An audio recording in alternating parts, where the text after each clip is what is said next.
Fala, meus consagrados, como é que vocês estão? E aí, beleza? Poxa, que saudade que eu tô dessa turma aí da terceira série, hein? Mentira! Só que não, né, pessoal? Como é que vocês estão? Poxa, eu enchia tanto o saco de vocês lá no grupo, falava tanta coisa, né? A sala de aula é muito estranha essa rotina que a gente tá aí se habituando, mas eu espero que vocês estejam bem, que a família de vocês estejam bem, né? Vamos continuar tendo fé aí, que logo, logo isso vai passar, se assim Deus quiser, beleza? Galerinha, hoje nós vamos começar o segundo bimestre, tá, pessoal? Na aula passada eu fiz uma revisão de Fernando Pessoa, né? Por conta das provas, e agora nós vamos começar o segundo bimestre, nós vamos falar do modernismo, tá? Nós vamos ficar agora até o quarto bimestre falando de modernismo, que é a escola mais cobrada, tá? Nos vestibulares e a escola que cai no Enem também, ok, galerinha? Então, peguem o fichário de vocês aí, façam o cabeçalho completo, as anotações do jeito que vocês preferirem, ok? Vamos lá dar seguimento, então. Começar, na verdade, né, a escola modernista. Deixa eu só fechar isso aqui. Aí. Bom, recapitulando, pessoal, é o seguinte. Eu comecei o ano falando com vocês sobre o pré-modernismo, né? Porque no final do ano passado, na segunda série, a gente encerra falando ali de parnasianismo, de simbolismo, né? E aí a gente começa a terceira série falando de pré-modernismo, que já eram aquelas ideias que iam culminar, né, na verdade, no modernismo. Então a gente falou de Monteiro Lobato, vocês lembram? Eu falei de Lima Barreto, certo? Entre outros nomes ali da literatura que faz parte do pré-modernismo, e ali a gente já percebia uma disparidade de ideias, sabe? Autores que pensavam com opostos, assim. A gente tinha o próprio Lima Barreto, né, com Monteiro Lobato,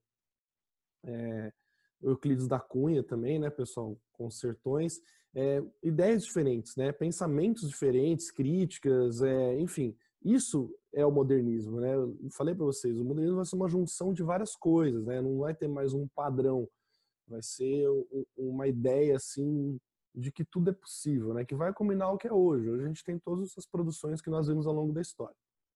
Pois bem, aí eu falei com vocês das vanguardas europeias, né? Que são movimentos artísticos que vêm lá da Europa, que vão influenciar diretamente aqui no Brasil e na Semana de Arte Moderna.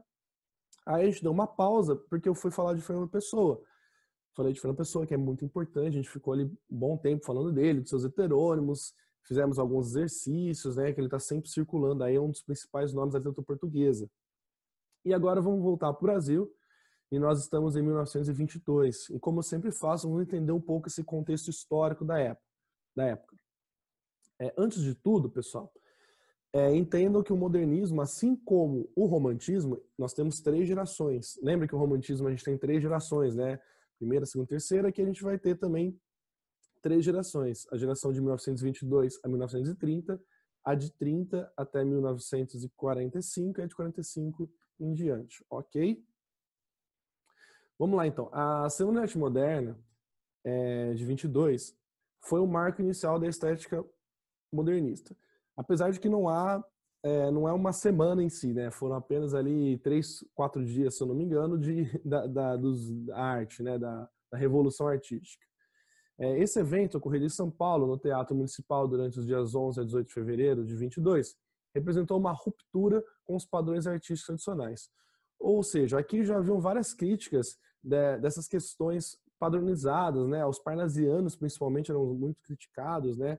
Pela retomada da estética clássica, falavam, não tem que ter um padrão, você pode fazer diversas formas, vamos parar com vamos parar com esse conceito de que tem que ser feito como romântico, como, né, um parnasiano, um simbolista, não, vamos parar com isso. Abra a mente, você pode fazer o poema que você quiser, usar a estrutura que você quiser e tá tudo ok, não tem que ser soneto, é isso que era o pensamento deles, essa revolução. Os artistas envolvidos tinham como principal intuito apresentar uma estética inovadora, tá?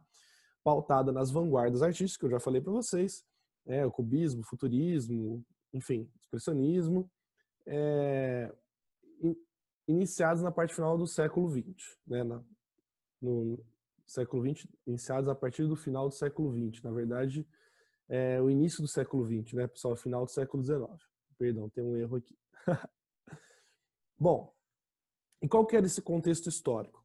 No início do século XX, o Brasil viveu o início da República Velha. O que é essa República Velha, pessoal? É aquela famosa República do Café com Leite. Vocês lembram disso? Em história. Aqui tem uma foto que simboliza mais ou menos o que era isso. O que era essa política de café com leite? Eram que apenas governantes de Minas Gerais e de São Paulo poderiam gerir o Brasil. Por isso aquela famosa República Velha, certo? Né? Aquela questão só de São Paulo e Minas que vai mandar no Brasil, que vai governar o Brasil. Essa era a famosa República Café com Leite. Em paralelo, o Brasil recebia, entre 1861 e 1920, cerca de milhões de imigrantes de origem italiana e japonesa. O destino eram as lavouras de café ou as indústrias de São Paulo. Por que isso, pessoal?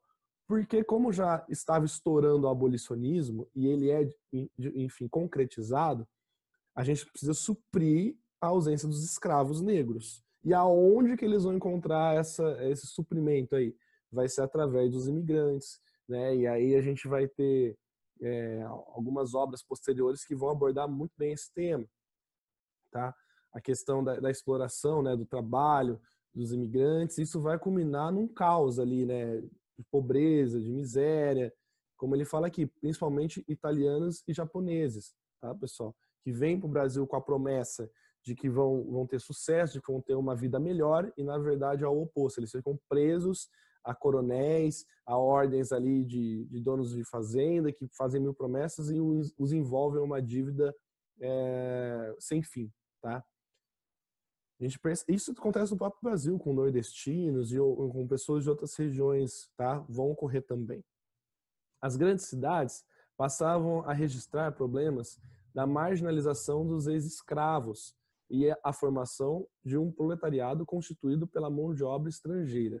Ou seja, pessoal, como a gente falou lá em O Cortiço, lembra? Na obra O Cortiço, do Aloysio Azevedo, a gente já via ali a formação de favelas, porque eles efetivavam a escravidão, beleza, ó, você está livre, pode ir lá, seguir sua vida, ok. Só que eles não davam nada, simplesmente soltavam o escravo, vai lá, velho, está livre. E aí? Pô, o cara não tem nada, ele vai passar inúmeras misérias, então, enfim, vocês conseguem compreender bem, né? Isso vai culminar o quê? Exatamente isso aqui, em problemas de marginação, de roubo, de furto, né? Porque o cara ele quer viver, ele vai morrer. Ou simplesmente, ó, você era meu escravo, está livre, pode ir lá, e aí, o que você vai fazer? Entendeu? Não tem nada, você não tem emprego, não tem estudo, sacaram? Como são vários problemas. E aqui faço uma pauta, a gente percebe, pessoal, como que vários problemas sociais que nós vemos hoje são culminados por vários fatores do passado, não é uma coisa só. Por isso, quando a gente tenta apontar sempre o dedo a uma única pessoa, a um único ser, a uma única causa, tá errado. A gente não pode culpar isso como única fonte. Por isso, eu acho que é errado quando você pega e você fala que o mal do mundo é o comunismo. Não, isso é uma vertente teológica muito forte você falar isso, sabe? Ou você apontar o dedo que tal problema é por conta disso, sabe? O mal do mundo é por causa do samba, a música hoje é uma porcaria por causa disso, sabe? Não, a gente tem que estudar de uma forma mais abrangente as coisas, sabe? Não limitar a uma única linha de raciocínio, ok? Bom, então esse era o contexto histórico da época, tá? Política de café com leite, essa questão aí dos ex-escravos cometendo vários crimes, né? A marginalização, a exploração de imigrantes, principalmente italianos e japoneses, ok? Se querem saber mais com isso, perguntem para o Lucas, que ele vai poder aprofundar mais na questão histórica aí para vocês, tá? Além disso, pessoal, aí agora trazendo mais próximo ao modernismo da primeira geração, em 1922, o tenentismo passa a influenciar toda a política da década de 20. Ao fim da década, e em 1929, ocorre a quebra da Bolsa de Nova York. Em consequência, o principal produto de exportação do país, o café, sofre uma intensa crise. Tá? O país vive a Revolução de 30 e até 1945 dura a Era Vargas, indutora de transformações políticas e econômicas.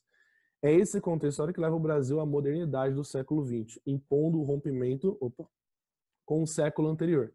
Então, pessoal, aqui é outro fato muito marcante que vai ser a Revolução de 30, que é justamente a revolução que quebra esse conceito da política café com leite. Né? Pela primeira vez a gente tem ali um golpe que proíbe, agora me fugiu o nome do presidente, tem que constar o Lucas aí, que assuma o poder, e aí a gente para com essa preponderância da velha política. Tá? Isso é o contexto então que nós vivemos, ok? Agora, indo para a literatura, pessoal, a primeira geração de 22, ou a primeira fase, né, do modernismo, enfim, conhecida como fase heróica. Tá? E por que fase heróica, professor? É uma fase heróica porque os autores, né, os artistas, eles lutavam por uma modernização, uma luta contra o sistema do povo, em prol da sociedade, em prol de maior igualdade, sabe, social, enfim. Por isso é tido como uma fase heróica, de luta, tá? Contra as injustiças que a gente chama mesmo no governo, como vocês viram aí na política café com leite. Tá? E desses autores, a gente merece destacar quais? O Mário de Andrade, Oswald de Andrade, tá? O Menor del Pic, né? Eu acho que é assim que se pronuncia, eu não lembro corretamente o Pic como é que fala, mas eu sei que é Menor que fala. Tarsila do Amaral e Anita Malfatti, ok? São os artistas que fazem o grande movimento da Semana de Arte Moderna, beleza? Da literatura aqui, a gente vai destacar o Mário de Andrade e o Oswald de Andrade, que de fato fazem parte a literatura, tá bom? Aqui nós vamos entrar na primeira geração modernista, de fato, falando das características dela e aprofundar mais os autores. Eu vou deixar para falar disso na próxima aula, tá, pessoal? Porque aqui a gente falou bastante sobre o contexto histórico, de algumas ideias mais filosóficas, então vamos parar por aqui agora. Na próxima aula a gente dá seguimento, tá? E aí, pessoal, eu vou fazer diferentemente do que eu fiz em outras aulas que nós já tivemos, tá? Como a gente tem agora a nossa escola mais importante, que é a mais cobrada nos vestibulares e também no Enem, eu vou trabalhar autor por autor. Aqui a gente está entrando agora no maior nicho, tá, dos autores brasileiros. Aqui é a escola mais rica, a gente vai ter os principais nomes da nossa literatura aqui, tá? Os maiores, vamos dizer assim. Então, eu vou estudar autor por autor, parte por parte, características, citar algumas obras que estão sempre circulando lá na FUVEST, na Unesp, no Enem, enfim. Ok? Então é isso, galerinha. Grande abraço para vocês. Continuamos na próxima aula. Espero que vocês tenham entendido. Dúvidas, mandem no WhatsApp lá do nosso grupo de literatura ou aqui no comentário do vídeo que eu respondo também. Beleza? Forte abraço. Até mais. Valeu!